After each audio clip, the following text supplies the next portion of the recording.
днес трябва да се събличам. И също фалих вече жилетката, да ви кажа.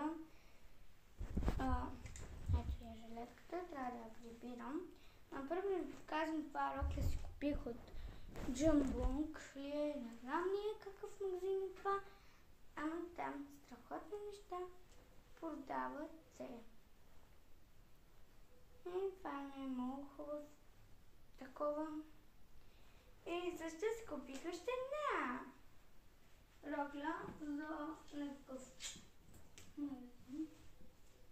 Чакай да ви покажа. Ами е тази къса рокля, не е толкова. Чакай, как я слага, че направо ще се прибия. Лад. И не е така. Много тънка и къса. Така.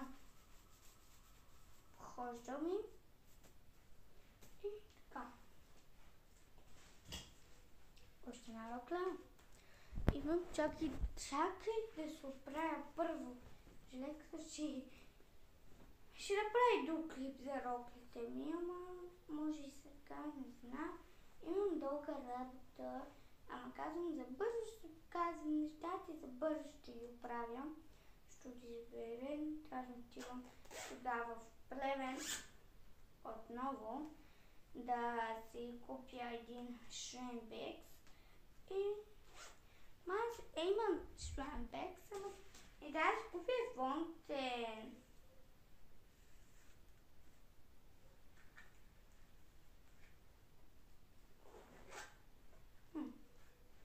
Така изглежда в костюма. И казвам така. Събличам панталона и ми е срам, защото съм с друг панталон. Така. Само да не гасне клипа, че имам още 3 минути на газ.